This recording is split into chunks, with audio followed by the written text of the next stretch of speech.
studio, and I'm really excited today because we have two members from Obsidian City here, and we're going to start out with some rapid fire questions. So we have Trino,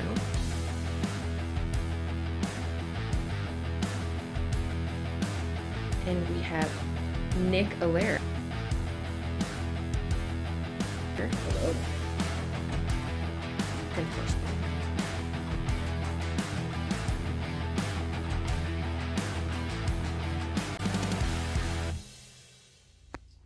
Coffee or tea before a show? coffee. Studio or stage? Oh, stage. I like to play with my friends. So most underrated instrument. The timpani. Really? Yeah, the timpani. Okay. Yeah. That's good. That's Yeah. really good. I Not what I love- thought you'd say. Biggest musical influence growing up. Sarah McLaughlin. Favorite snack on break? Shawarma is like almost ritual for me. Dream collab. Dream collab? Devin Townsend, obviously. Okay. If your music was a color, what would it be? Purple. Purple? That's not bad. What's always in your gig bag? Drumsticks. Exactly. Yeah. That's fair. Cats, dogs, or the tour gremlin? The tour gremlin. That's you. Oh, me. Okay, I'm your Right. favorite pet. Right. All right. Same question. Same question. I guess me. I'm the gremlin, so I'll Yeah. pick the gremlin. But you're the troll. Yeah. So, Michael and I, we've been friends since high school. So this is just the current band that we're in together. One of them. It's the longest lasting one, I think. But we've been playing in bands since we were teenagers. And Mike's always kind of leaned more on the like progressive rock kind of vibe. So that's kind of always been his wheelhouse. And I've been more than happy to kind of be in that journey too. I've actually gotten more into it as time has gone on. Your favorite band is Devin Townsend. That's true, yeah, he's a prog metal guy. Anyway, so basically how Obsidian started is there was a period where we weren't in a band together, and Mike had started working with two other musicians, and they were in need of a drummer, so they asked me to join in, and obviously I was going to, because it's Mike and I love playing with him. And yeah, we just basically started writing a mix of like 2000s pop punk and like around that same era of progressive rock into like this weird hybrid sound. And we were trying to come up with a band name, and the one we decided on was, we were originally called Traverse Town, based on one of the towns in Kingdom Hearts, I believe. Yeah. Yeah, the video game.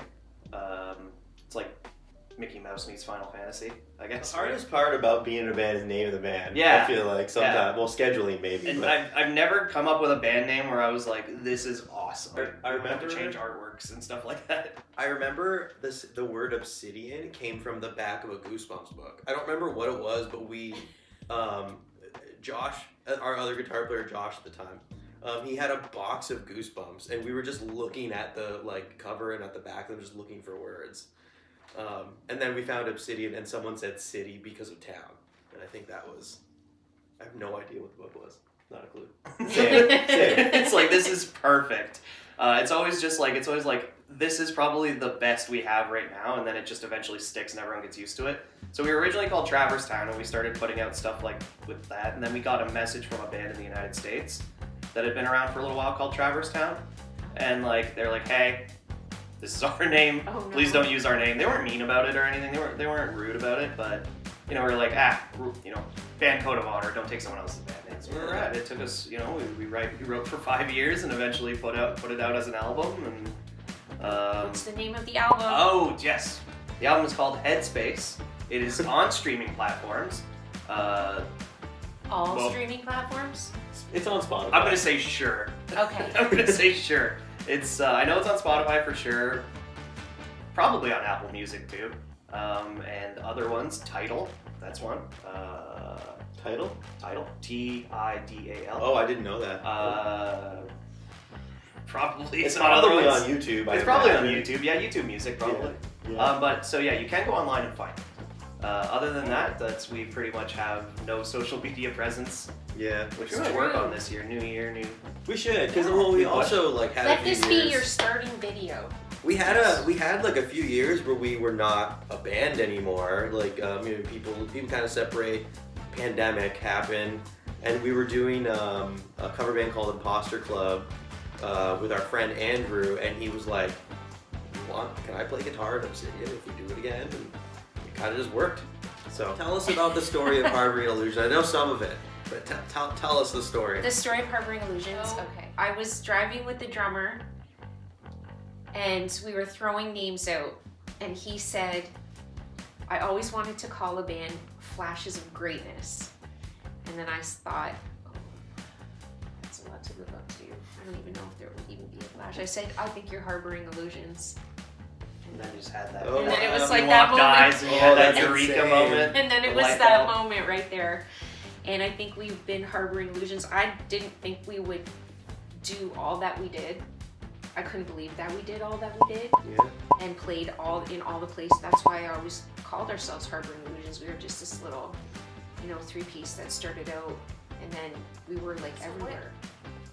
Style, would you say Obsidian City is in I like to call it prog punk. prog punk? Yeah, because we're definitely like on the like 2000s punkier side, Okay. but with like the sort of riffy progginess. Yeah, Would you say that your music is very unique out there? Like nobody I hope so. sounds like this. Like I It's- can't say, oh, they yeah. kind of sound like this or they kind of sound like that.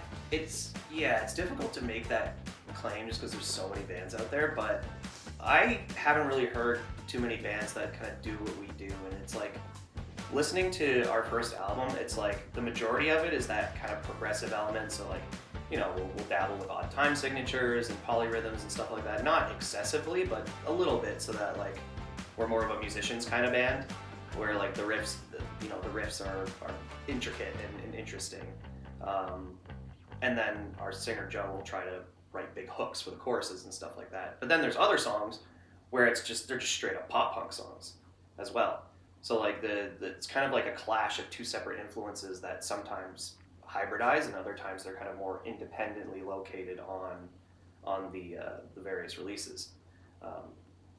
And the ones that seem to do well are the more punkier stuff. I think those are the ones that grab audiences more, but they're more easy to recollect. It's a little easier to get those in your head and things like that. Like I'm thinking like Wolves, for example. Yeah, Wolves or Happily. Or Happily, Yeah. or but I think it's fun. I think it keeps things fresh, and it doesn't necessarily limit us.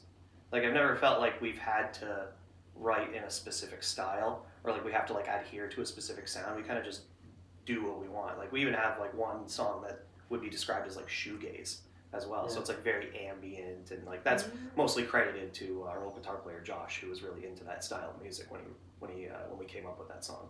I remember when we started, you also said, like way back, you had also said, let's not limit a genre. Let's not even like say what genre we're gonna do. Let's just play some stuff and see what happens. Yeah.